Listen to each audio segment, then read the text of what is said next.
আমরা মানুষেরা ধর্ম ধর্ম করে লাফাই, কিন্তু আসলেই জানি না ধর্মটা কি।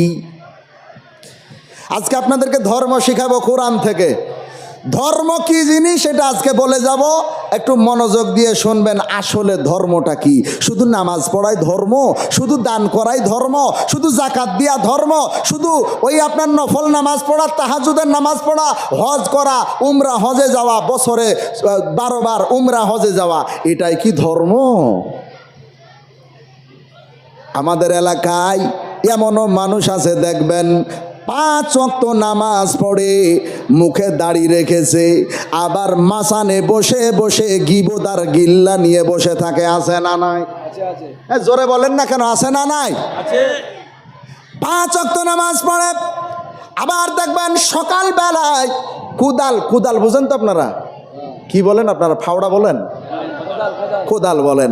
কোদাল কাঁধে নিয়েছে, কোদাল কাঁধে নিয়ে সোজা মাঠের মধ্যে চলে গেছে। মাঠের মধ্যে গিয়ে দেখে একটা বিশাল মোটা আল বুঝেন তো? আল। এখন এই নামাজি ব্যক্তি এত পকেটে তসবিটাও এখনো পর্যন্ত বাড়িতে রেখে যায় নাই, মাথায় টুপি আছে, টুপিটাও খুলবে না। এখন এই মানুষটা গেছে, এত মোটা আইল রাখা যাবে না, এত মোটা আইল রাখা যাবে না। আইলকে সোজা করতে করতে করতে এত মোটা আইল এইরকম বানায় দেয়। আছে না নাই? বলে কেন বাড়াইলা? বলে এই জায়গায় 1 মণ ধান বেশি হবে। এই যে লাইন সোজা করে যদি ধান লাগাই 1 মণ ধান আমার বেশি উঠবে, তিনি লস করব কেন? তোমাকেও আল্লাহর কবরে লস করাবে, তুমি যাইও। বন্ধুরা আমার, ধর্ম বুঝে নাই। ধর্ম যদি বুঝতো, নামাজ পড়ার পরেও ওই মানুষটা জীবনেও আইল কাটতে কাটতে জমি বাড়াইতো না। ধর্ম যদি বুঝতো, এই মানুষগুলা যারা আজান হয় নামাজ পড়ে, নামাজ হওয়ার পরে মাচানে বসে বসে পরনিন্দা পরচর্চা করে, এরা যদি ধর্মকে বুঝতে পারতো, ধর্ম চিনত, আল্লাহর কসম জীবনেও তারা পরনিন্দা পরচর্চা করতো না।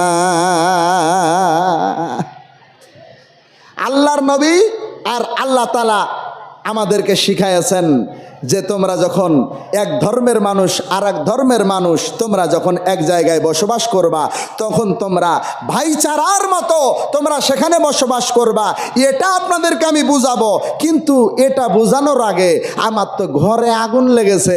এখন ঘরে যদি আগুন লাগে তাইলে নিভাবে কেডা? আমাকে তো নিভাতে হবে। আমি তো এখন ঘটনা এরকম হয়ে গেছে, ঘরে আগুন লেগেছে আর আমি বাইরে বসে বসে বলেন, আমি যদি আমার ঘরে আগুন লাগিয়ে দিয়ে বাইরে বসে বিড়ি টানি, আপনারা কি নিভাইতে যাবেন? কথা বলেন না কেন, যাবেন? বরং আপনাদের এলাকায় যত পেট্রোল আছে আর ওই কেরোসিন আছে সব আরো ঢেলে দিবেন। বন্ধুরা আমার, আল্লাহ তাআলা কোরআন পাকের মধ্যে ধর্ম শিখিয়েছেন বান্দারে। ধর্ম কাকে বলে আজকে আপনাদেরকে শোনাইতে চায়। এবার আপনি কোরআন খুলেন, আল্লাহ তাআলা কোরআন পাকের মধ্যে ওয়াজ করছেন, নবীকে ডাক দেয়া বলেন, কুল ইয়া আইয়ুহাল কাফিরুনা লা আ'বুদু মা তা'বুদুন।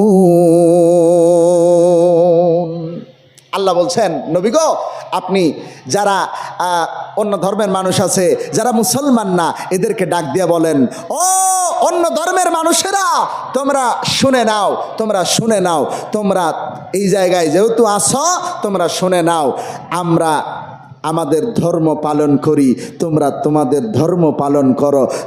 তোমরা তোমাদের ধর্ম পালন করো, আমরা আমাদের ধর্ম পালন করি। তোমরা যার ইবাদত করো, আমরা তার ইবাদত করি না। আমরা যার উপাসনা করি, তোমরা তার উপাসনা করো না। অতএব ফলাফল দাঁড়ালো, আল্লাহ বলছেন ফাইনাল অ্যান্সার দিয়ে দাও, লাকুম দীনুকুম ওয়ালিয়া দীন। তোমার ধর্ম তুমি তুমি পালন করো, আমার ধর্ম আমি পালন করব, মাঝখানে ঝগড়া ঝামেলার কোনো গন্ধ রাখা যাবে না। জোরে বলবেন না সুবহানাল্লাহ। আল্লাহ শিখিয়েছেন আল্লাহ, আর ধর্মের নাম করে এখন কিছু রাজনৈতিক, না বলবো না, থাক, না বলবো না, বললে আবার রাস্তায় গাড়ি যদি আটকায়। আসামে ওয়াজ করতে গেছি, বুঝলেন, আসামে ওয়াজ করতে গেছি, দিয়ে ওয়াজ চলাকালীন দেখি 2 গাড়ি পুলিশ আসছে। ঘটনা কিরে? বলে হুজুরকে গ্রেপ্তার করতে আসছে। তালেবীরে গ্রেপ্তার করতে আসছে। আমি বললাম ঠিক আছে, এগুলো আসতে দেন, একটু ওরা আসুক, সমস্যা নাই, আমাকে গ্রেপ্তার করবে, সমস্যা নাই। আমার যে সমস্ত কথাগুলো আমি বলেছি সব আমার রেকর্ড আছে। আবার একেবারে বিসমিল্লাহ থেকে, একবারে আলহামদু থেকে মিনাল জিন্নাতি ওয়ান নাস, আবার পুরো রেকর্ড শোনা হবে। যদি আমার কথা আনলিগাল হয় তাইলে তালেবিকে খোঁজা লাগবে না, স্টেজে হাত কড়া পরে নিব, এ মুসলমান। কিন্তু আমি ওখানে মাইকে বলে ফেললাম, আমার কথা যদি লিগাল হয়ে যায় তাইলে বলে দাও, ওদেরও আন্ডার প্যান্ট খুলে নিব। এরা চিনে না আমাকে। বন্ধুরা আমার, ভাইয়ারা, কথা আনলিগাল বলবো না, কারণ আনলিগাল কথা বলা আমার রাসূল হাদিসের মধ্যে শিখায় না। আমি বলতে যাব কেন? আমি তো বলতে চাই আল্লাহ যেটা শিখিয়েছেন, তোমার ধর্ম তোমার কাছে, আমার ধর্ম আমার কাছে, সবাই সবার ধর্ম পালন করবে, কেউ কারোর সাথে ঝগড়া ঝামেলা করবে না। তাইলে ইদানিং ইদানিং ইদানিং কিছু গান্ডু আছে, কিছু গান্ডু, এই গান্ডুরা বলে আসো, বলে পশ্চিম বাংলায় একটা মাদ্রাসা রাখা যাবে না, আমরা আসামের মতো বানাবো। কিন্তু যারা প্রকৃত, যারা ধর্মাবলম্বী মানুষ, যারা ধর্ম পালন করে, আমার অন্য ধর্মের ভাইয়েরা, তারা যারা প্রকৃত ধার্মিক মানুষ, তারা বলছে আমরা তোমাদের কথায় সায় দিব না। আপনারা ভিডিওতে দেখবেন বড় বড় ঠাকুর, বড় বড় আমাদের এই যে যারা ধর্ম বিশেষজ্ঞ আছে, যারা আমার হিন্দু ভাইদের ভিতরে আছে, অনেকের আমরা আলোচনা শুনি, তেনারা যে সমস্ত বক্তব্য দেয়, একজনের নাম আমি আপনাদের কাছে করে গেলাম, তেনার বক্তব্য পারলে আপনারা শুনবেন। তিনি হলেন প্রেমানন্দ মহারাজজি। প্রেমানন্দ মহারাজজি, উনার বক্তব্য শুনবেন। মানুষের প্রতি মানুষের ভালোবাসা আপনার সেকেন্ডে সেকেন্ডে বাড়বে। সুবহানাল্লাহ পড়েন, আরো জোরে বলেন সুবহানাল্লাহ। কারণ আমার নবী 1450 বছর আগে যেই কথাগুলো বলে গেছেন, আজকের জামানায় প্রেমানন্দ মহারাজজি সে কথাগুলোই বলছেন। বন্ধুরা আমার, ভাইয়েরা, আজকে আমাদের প্রেমানন্দ মহারাজজি হাসপাতালে যখন ভর্তি ছিলেন, সারা দুনিয়ার শুধু হিন্দু ভাইয়েরা না, সারা বিশ্বের মুসলমান পর্যন্ত তার সুস্থতার জন্য দোয়া কামনা করেছে। ঘটনা কি? ঘটনা একটাই, সেটা হলো প্রেমানন্দ মহারাজজি ধর্ম বুঝেছেন। তাইলে হুজুর এত লম্বা করে বলার দরকার নাই, আমাদেরকে একটু সংক্ষেপে বলেন আসলে ধর্মটা কি। তাইলে এবার আসেন, কোরআন থেকে ডাইরেক্ট হাদিসে আসেন, নাইলে বুঝতে পারবেন না। আমাদের উস্তাদ যখন এই বুখারী শরীফ পড়াচ্ছিলেন, তখন আমাদেরকে এই হাদিসটা পড়াতে গিয়ে বলেছিলেন, বুখারী শরীফের সবচাইতে ছোট্ট হাদিস তোমাদেরকে আজকে পড়াবো, এবং এই হাদিসটার ওজন কত জানো? এই হাদিসটার ওজন হলো সারা বুখারী শরীফ একদিকে, আর আজকের এই ছোট্ট 2টা শব্দ একদিকে দিলে এই ছোট্ট 2টা শব্দ ভারী হয়ে যাবে। জোরে বলবেন না সুবহানাল্লাহ। কারণ এই ছোট্ট 2টা শব্দের মধ্যে ধর্মের পরিচয় আছে, ধর্মের পরিচয় আছে। হুজুর তাইলে আমাদেরকে বলেন ধর্মের পরিচয় কি? ধর্ম আসলে কি গো? ধর্ম কি আমরা জানতে চাই। মুসলমান গো, আমার মিরিকপুরের মুসলমান ভাইরা শুনে নেন ধর্ম কি। আল্লাহর নবী বলেন আদ-দীনু আন-নাসিহা। আল্লাহর নবী বলেন ধর্ম ধর্ম করে তোমরা যে লাফাও, তোমরা যে চিল্লা চিল্লি করো, ধর্ম পালন করো, ধর্ম পালন করো, ধর্মের পথে আসো। ধর্মের পথে এসে আবার তোমরা মারামারি হানাহানি কাটাহাটি করো। ও মুসলমান গো, তোমরা ধর্মের পথে আসো নাই, আসতে পারো নাই, কারণ আল্লাহর নবী বিশ্ব নবী হাদিসের মধ্যে বললেন আদ-দীনু আন-নাসিহা, আদ-দীনু আন-নাসিহা, আদ-দীনু আন-নাসিহা। ছোট্ট দুইটা শব্দ, একটা হলো আদ-দীন আর একটা হলো আন-নাসিহা।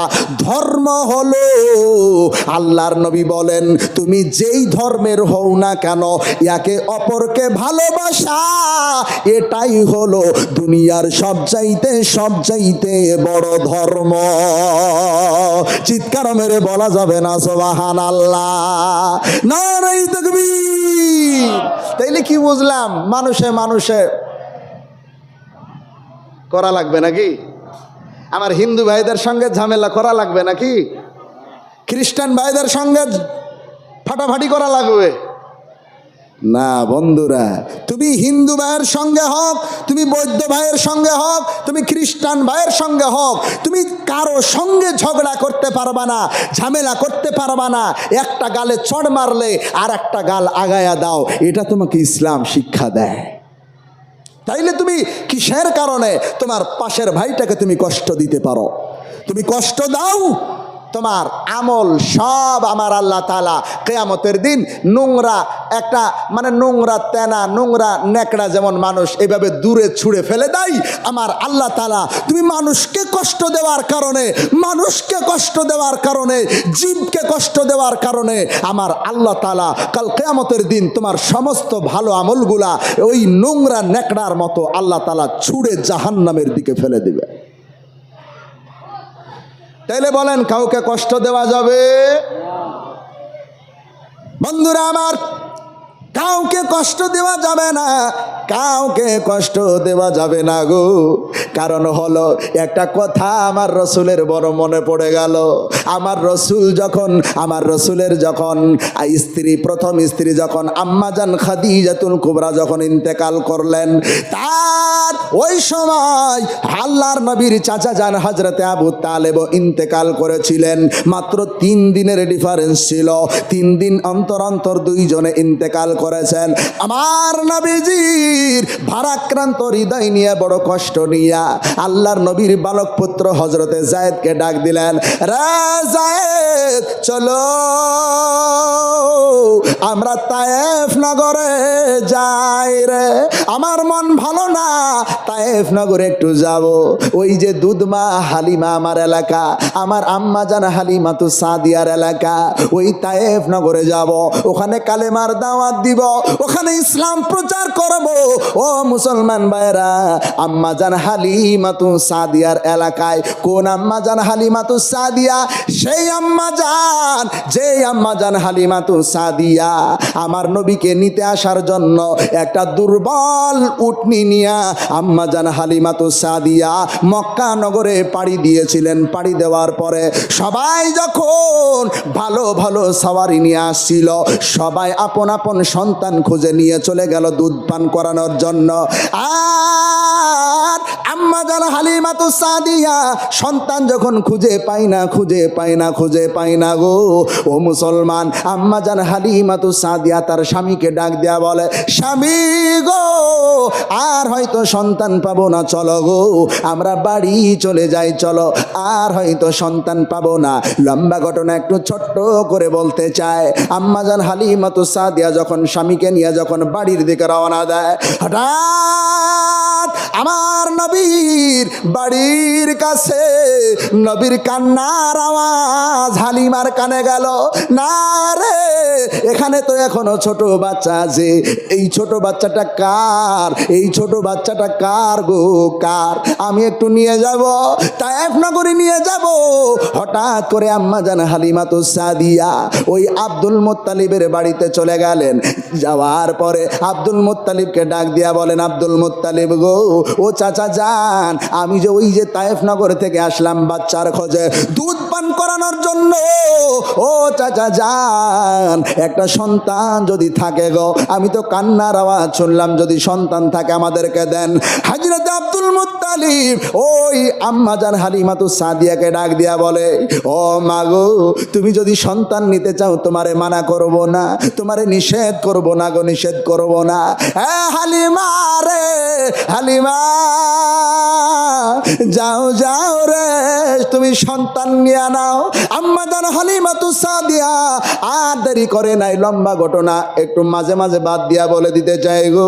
আম্মাজান হালিমাতুস সাদিয়া আমার বিশ্ব নবী মুহাম্মদুর রাসূলুল্লাহকে কোলে নিলেন, কোলে নেওয়ার পর এবার রওনা দিয়ে দিয়েছেন। রওনা দেওয়ার পর সারা তায়েফ নগরের মহিলারা যারা সন্তান নিতে আসছিল তারা তো সবাই সবল সওয়ারি নিয়েছিল, আর আম্মাজান হালিমাতুস সাদিয়া দুর্বল সওয়ারি নিয়েছিলেন। দেখা যায় আমার নবীকে ওই দুর্বল সওয়ারির উপরে নেওয়ার কারণে আমার আল্লাহ তাআলা ওই দুর্বল সওয়ারিকে এমন সবল বানিয়ে দিয়েছেন, এমন সবল বানিয়ে দিয়েছেন।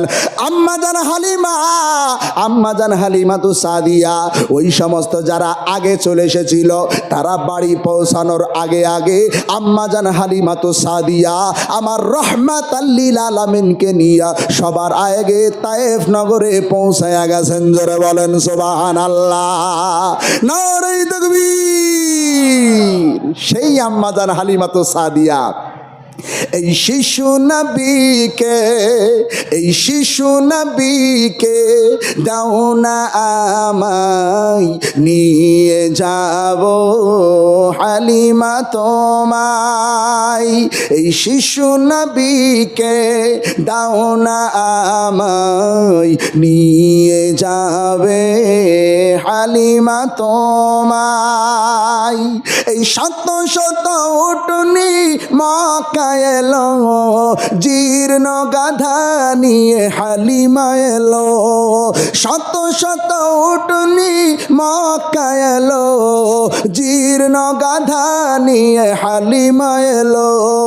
হালিমা তোমার দেখা নাহি আর, হালিমা তোমার দেখা নাহি আর, তোমার কলে শিশু নবী রয়, ও নবী নবীজি আমার। এই সত্তার আলো নিয়ে এলো মক্কায়, বাতিল বিদায় হলো তানারি ছোঁয়ায়। সত্তার আলো নিয়ে এলো মক্কায়, বাতিল বিদায় নিল তানারি ছোঁয়ায়। বেদিনেরা কয় পূজা নাহি হয়, বেদিনেরা কয় পূজা নাহি হয়, মক্কাতে আলামিন রয়, ও নবী নবীজি আমার। আপনাদের কি খারাপ লাগে? কি কথা কয় না এরা, খারাপ লাগে? তাইলে না, এদের খারাপ লাগছে। আচ্ছা আপনাদেরকে যে গজল শোনাইলাম খারাপ লাগলো? তাইলে আপনাদের এলাকায় ঈদের সময় আর ওই যে আরো অন্যান্য সময় আছে, কোথার থেকে যেন ওই যে 24 পরগনা থেকে, কি বলবো না রাগ করবেন আপনারা, 24 পরগনা থেকে শিল্পী এনেছে। শিল্পী কিসের প্রোগ্রাম বলে? গজল নাইট দিয়ে কাকে এনেছে জানেন?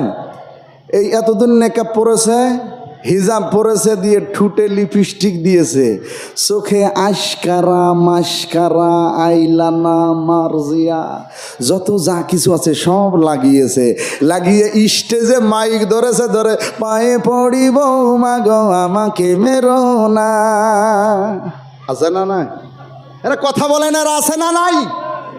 কত সুন্দর করে পা নড়াচ্ছার বলছে, পায়ে পড়িব মাগো আমাকে মেরো না, বুড়ি মায়ের উপরে গো, বুড়ি মায়ের উপরে জুলুম তুমি করো না, পায়ে পড়িব মাগো আমাকে মেরো। তুই মর, তোর কপালে জুতার বাড়ি পড়বে। বলেন এদের গজল শোনা জায়েজ আছে? কথা বলে না এরা, বলে হুজুর যদি জায়েজ নাই বলি তাইলে তো আমরা করতে পারবো না। আপনারা করেন নাকি? কথা বলেন না, করেন আপনারা? আপনাদের এলাকায় আছে, অনেক আছে। আমি খোঁজ রেখেছি, এক জায়গায় ওয়াজ করছি, দেখছি ওই গ্রামে পাশে আর একটা পাড়াতে এসেছে যে শিল্পীর নাম না থাক বলবো না, বললেও দোষ, বলে হুজুররা গীবত করে, না বলবো না থাক, তবে আল্লাহ তাকে হেফাজত করুক। বন্ধুরা আমার, ভাইরা, যেটা আলোচনা করতে চাচ্ছিলাম, আমার আম্মাজান হালিমাতুস সাদিয়ার এলাকায় সেই হালিমা, যেই হালিমা আমার ছোট্ট নবীকে নিয়ে গিয়া একটা ছিঁড়া দোলনাতে দোল দিচ্ছেন। দোলা দে দোলা দে এ দোলনাতে দোলা দে হাই মোর মোস্তফা ঘুমাই। দোলা দে এ দোলনাতে দোলা দে হাই মোর মোস্তফা ঘুমাই।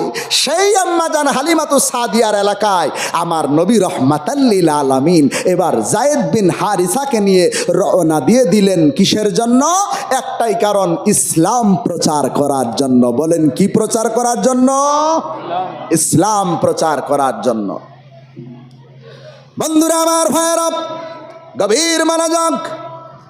বিশ্বনবী মুহাম্মাদুর রাসূলুল্লাহ আমার নবী কলিজার টুকরা যায়েদ বিন হারিসাকে নিয়ে চলে গেলেন। চলে যাওয়ার পরে গো তায়েফ নগরের মানুষেরা তারা যখন চিনতে পেরে গেল এই তো সেই মানুষটা, যেই মানুষটা নবী দাবি করেছে, যেই মানুষটা আমাদের বাপ দাদার ধর্মকে বাদ দিতে চায়, যেই মানুষটা আমাদের বাপ দাদার ধর্মকে গালি দিয়েছে, এই মানুষটাকে আমরা আর এখানে থাকতে দিব না। সমস্ত মানুষেরা, ওই তায়েফ নগরের মানুষেরা, তারা হাতে পাথর নিয়েছিল গো, আর ছোট ছোট বাচ্চাদেরকে পর্যন্ত হাতে পাথর দিয়ে বলেছিল, এই যে মক্কার পাগলটা মুহাম্মদকে তোমরা পাথর মেরে মেরে তাকে তোমরা তাড়ায়া দাও। এই তায়েফ নগরের জায়গা নাই, মুহাম্মদের জন্য তায়েফ নগরে জায়গা নাই গো। এবার তায়েফ নগরের মানুষেরা বিশাল মার শুরু করে দিল। আমার নবীকে পাগল পাগল বলিয়া তায়েফ নগর থেকে তাড়া দিল। নবীজি মার খাইতে খাইতে দৌড় মেরে পালায়। আম্মাজান হালিমাতুস সাদিয়ার এলাকায় নবীজি গেছেন গো। ও আমার মুসলমান ভাইয়েরা, তারপরেও তায়েফ নগরের মানুষেরা চিনতে পারল না। তায়েফ নগরের মানুষেরা পাথর মেরে মেরে সারা শরীরে রক্তাক্ত করে দিল। এদিকে যায়েদ ডাক দিয়া বলে, হ্যাঁ তায়েফ নগরের মানুষেরা, কারে মারতেছো কারে মারতেছো? তোমরা মাইরো না গো, তোমরা তো চিনতে পারলা না কারে তোমরা মারতেছ। আমার আল্লাহ সহ্য করবে না, মারবা না মারবা না, অনুরোধ মারবা না, এই কারণে আল্লাহ তোমাদেরকে ধ্বংস করে দিবে। তোমরা মাইরো না প্লিজ, তোমরা মাইরো না, অনুরোধ মাইরো না। তায়েফ নগরের মানুষেরা কে কার কথা শুনে? তায়েফ নগরের মানুষেরা আমার আল্লাহর নবীকে মারতে মারতে মারতে সারা শরীর রক্তে রক্তাক্ত করে দিয়েছে। তারপরেও আমার নবী তাদের বিরুদ্ধে একটা কথাও বলে না। একটু চিৎকার মেরে বলা যাবে না সুবহানাল্লাহ? হাজারো ব্যথা বেদনার পরে ফিরে আসনি তুমি আপন ঘরে, দিনের আলো তুমি ছড়িয়ে দিতে চলে গেছো মদিনায় মক্কা ছেড়ে। হে রাসূল তোমাকে ভুলি আমি কেমন করে? হে রাসূল তোমাকে ভুলি আমি কেমন করে? আমার নবী মায়ের খেয়ে রক্তে রক্তাক্ত হয়ে ওই জায়গা থেকে, তায়েফ নগর থেকে একটা জায়গা আছে, জায়গাটার নাম হলো কর্নুস সাআলিব। এই কর্নুস সাআলিবে আসলেন, ওয়াদিয়ে নাখলার আশেপাশে জায়গাটা, যেখানে সেই জামানায় আঙ্গুরের বাগান ছিল। ও মুসলমান, ওই ওয়াদিয়ে নাখলার আগে ওই যে কর্নুস সালিব নামের একটা জায়গা আছে, ওখানে একটা পাহাড়ও আছে। বন্ধুরা ভাইয়েরা আমার, কর্নুস সালিবে এসে আমার নবীজি এখানে হিল্লা না দিয়ে এইভাবে বসে আছেন।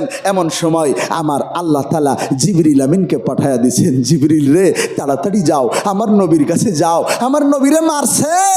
ও আমার জিবরিল, যাও গো, আমার নবীর একটু সান্ত্বনা দিয়ে আসো। জিবরিল আমিন আসছে, আসার পরে আমার নবীর কাছে এসে জিবরিল আমিনও কান্না শুরু করেছেন। কান্না করতে করতে জিবরিল আমিন বলে, ও নবী গো, নবী, ও নবী।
দরুদ শরীফ মোহাব্বতে পড়ি, আল্লাহুম্মা সাল্লি আলা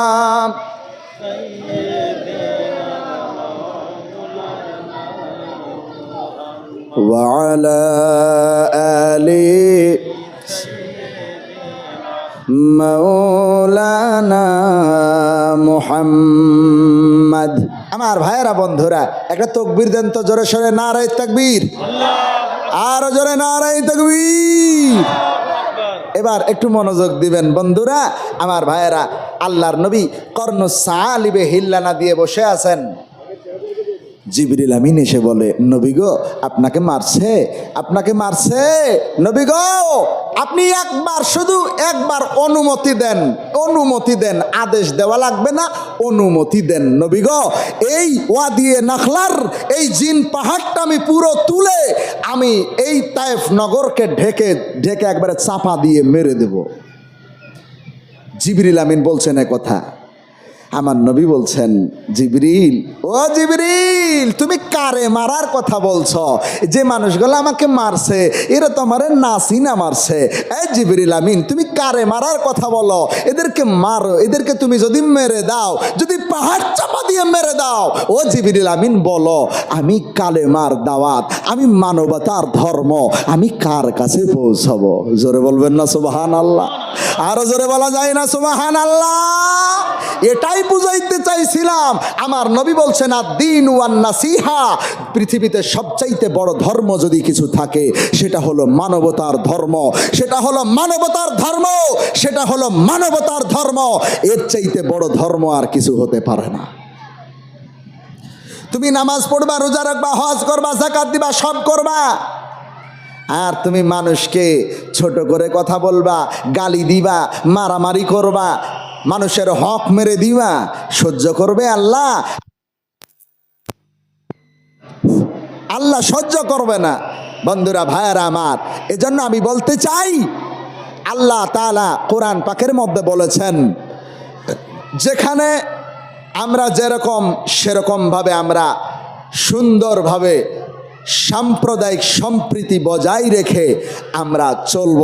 আমরা কোনো এই যে রাজনৈতিক উগ্রপন্থী, সে মুসলিম হোক, হিন্দু হোক, খ্রিস্টান হোক, যে কোনো ধর্মের হোক, আমার বন্ধুরা ভাইয়েরা, আমরা উগ্রপন্থীদের সাথ দিব না। রাজি আছেন ইনশাআল্লাহ?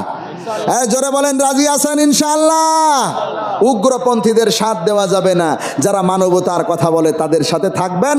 আমার নবীও বলেছেন মানবতার ফেরিওয়ালা হতে। যারা মানুষের গল্প শোনাবে তাদের সাথ দিবেন, দেখবেন সমাজে শান্তি ফিরে আসবে। আর যারা ধর্ম ধর্ম করে চিল্লাই, যারা বলে তোমরা জাগো, তোমরা জাগো, তোমরা জাগো, এরা আসলে ধর্ম চায় না, এরা ধর্মের নামে গুন্ডাগিরি চায়। কথা বলেন ঠিক কিনা? একটু আওয়াজ দিয়ে বলেন, কথা বলেন ঠিক কিনা? এরা আসলে গুন্ডাগিরি চায়, গুন্ডাগিরি। আমার বন্ধুরা, এদেরকে জায়গা দিবেন না, এদেরকে প্রশ্রয় দিবেন না। আমরা হিন্দু, মুসলিম, শিখ, ঈসাই, আমরা সবাই, জোরে বলেন, হিন্দু, মুসলিম, শিখ, ঈসাই, আমরা সবাই ভাই ভাই ভাই। আমার বন্ধুরা ভাইয়েরা, এখানে ঝগড়া ঝামেলা, এখানে এরকম করার কোনো সুযোগ নাই। কারণ আমার আল্লাহ তোমাকে এই অনুমতি দেয়নি, আমার রসুল তোমাকে এই অনুমতি দেয়নি। তোমাকে সবার সঙ্গে ভালোবাসা বজায় রেখে চলা লাগবে। বন্ধুরা আমার ভাইয়েরা, তাইলে এইভাবে আমি কেমনভাবে আমি সবার সঙ্গে সাম্প্রদায়িক সম্প্রীতি বজায় রাখতে পারবো গো মুসলমান? এজন্যই তো সর্বপ্রথম আমি আপনাকে বলেছিলাম, আজকে আমার ঘরের ছেলেটাকে 5,000 10,000 টাকা খরচ করে আমার ছেলেগুলাকে ওই যে মিশনে পড়ায়, হতভাগা দুর্ভাগা মুসলমান, এরা 100 টাকা খরচ করার ভয়ে মসজিদে মক্তবে নিজের ছেলেটাকে কোরআন শিখাতে মসজিদের মধ্যে পাঠায় না, কোরআন শিখাতে পাঠায় না। মাদ্রাসায় পাঠানো তো দূরের কথা, বলে মাদ্রাসায় পাঠিয়ে হুজুর বানিয়ে ওই 5,000 টাকা 7,000 টাকা বেতন পাবে, সংসার চলবে না, ওরকম বানাবো? বন্ধুরা ভাইয়েরা আমার, আমরা যে মসজিদে চাকরি করি, আমি যে মসজিদে জুমার নামাজ পড়াই, সেই মসজিদটা হলো আপনাদের হুজুর, আপনাদের এখানে এই যে এই কি গ্রামটার নাম? মিরিকপুর। মিরিকপুরে কত ঘরের বাস? তাও মোটামুটি, হ্যাঁ, শুধু আপনার মুসলিম বললে 1000 ঘর। মাশাআল্লাহ, তাহলে তো অনেক। তাহলে এখানে এই কটা মানুষ কেন? 1000 ঘর যদি হয়, তাইলে একটা করে মানুষ যদি আসতো, তাইলে তো জায়গা দেওয়া যেত না। আমি যেই জুমার মসজিদে জুমা পড়াই, সেই মসজিদটা হলো 2900 পরিবারের মসজিদ। তো এই মসজিদে বুঝলেন, আমার বেতন হচ্ছে 1000 টাকা। এই জোরে বলেন, কয় হাজার? 1000 টাকা বেতন মসজিদে আমার। বলে মাসে না, মাসে না, এটা হচ্ছে সপ্তাহে। হ্যাঁ, আমি তো 5 ওয়াক্তের না, 5 ওয়াক্তের আলাদা একটা ইমাম আছে। আমি শুধু জুমার দিনে যাই, আবার জুমার নামাজ পড়ে বিদায়, প্রতি জুম্মায়। তখন ঘটনা হচ্ছে, তার মানে 4 সপ্তাহে 4000 টাকা বেতন। বলেন আল্লাহ কি খারাপ খাওয়ায়? কথা বলে না এরা। 4000 টাকা ইনকাম করি, 4000 টাকা বেতন পায়। এই যে আপনি বললেন হুজুর হয়ে 4000 টাকা ইনকাম করবে, সংসার তো চলবে না। মুসলমান বলেন তো দেখি, এই মিরিকপুরের মুসলমান ছাগলের গোশ খায় কি খায় না? কথা বলে না, খায় কি খায় না? খায়। আচ্ছা, একটা কথা আমি জানতে চাই, একজনও রাগ করবেন না, শুধু বুঝানোর জন্য বলতেছি ভাই গো। বলেন তো দেখি, এই মিরিকপুরে এমন কোন মানুষ আছে নাকি যে কুকুরের গোশত খায়? আছে নাকি? নাই। আচ্ছা, এবার সোজা হিসাবে আসেন। ইমাম সাহেব মসজিদের মধ্যে চাকরি করে 4000 5000 টাকা বেতন, মাদ্রাসায় চাকরি করে 5000 টাকা, 6000 টাকা, খুব জোর 10,000 টাকা বেতন। অথচ ইমাম সাহেবকে আর মাদ্রাসার হুজুরকে জিজ্ঞাসা করেন, ভাই কেমন আছেন? বলবে আলহামদুলিল্লাহ ভালো আছি। অথচ লক্ষ টাকা ইনকাম করে জিজ্ঞাসা করে দেখেন, ওই যে বললাম মাথার মধ্যে চুল একটাও নাই। বন্ধুরা আমার, কি ব্যাপার কি ব্যাপার? ব্যাপারটা হলো, বলেন তো দেখি, ছাগলে বাচ্চা দেয় কয়টা? একটা দুটা একটা দুইটা বাচ্চা দেয়। আচ্ছা, কুত্তায় বাচ্চা দেয় কয়টা? 6টা 7টা। আমাদের এলাকায় কুকুরে তো 10টা 12টা দেয় গো। বন্ধুরা আমার, মজার কথা হলো, বলেন তো ছাগলের গোশত হালাল না হারাম? আপনারা বলবেন হালাল। এবার জানতে চাই, বলেন তো দেখি কুকুরের গোশত হালাল না হারাম? আপনারা বলবেন হুজুর হারাম। তাইলে সুজা হিসাব, ও মুসলমান, এমন কোনো দিন নাই যেই দিন মানুষ ছাগল জবাই করে না। প্রত্যেক দিন ছাগল জবাই করে, প্রত্যেক দিন মানুষ ছাগলের গোশত খায়। এরপরও তাকায়া দেখেন, এমন কোনো বাড়ি নাই যেই বাড়ির মধ্যে ছাগল নাই। ছাগল নাই, প্রত্যেকটা বাড়ির মধ্যে 3টা 4টা 5টা করে ছাগল। অথচ ছাগল প্রতিদিন জবাই হয়। ছাগল কমে যাওয়ার কথা ছিল, কারণ ছাগলে বেশি বাচ্চা দেয় না। আর কুকুরের গোশত, কুকুর তো কেউ জবাই দেয় না, 8টা 10টা 12টা বাচ্চা দেয়, কেউ খায় না, কোনোদিন জবাই হয় না। তাইলে ছাগলের চাইতে কুকুর বেশি হওয়ার কথা ছিল। ঘটনা কি দাঁড়ালো? এলাকায় খোঁজ নিয়ে দেখেন, আপনার ওই ছাগলের, ওই যে কুকুরের চাইতে ছাগল বেশি হয়ে গেল। প্রত্যেকটা বাড়িতে ছাগল, আর আপনার গোটা এলাকা খুঁজে 15 থেকে 20টা কুকুর খুঁজে পাওয়া যাবে না। বোঝাইতে পারলাম না আপনাদেরকে? কি ব্যাপার? ঘটনাটা হলো, ছাগল এটা হালাল না হারাম? হালাল। এটা যদিও কম বাচ্চা দেয়, এর মধ্যে বরকত আছে না নাই? একটু কথা বলেন, আছে না নাই? আছে। কুকুরের গোশত হারাম, কেউ খায় না, 8টা 10টা বাচ্চা দেয়, এরপরে কুকুর খুঁজে পাওয়া যায় না। ঘটনাটা কি? ঘটনাটা হলো হারাম যদি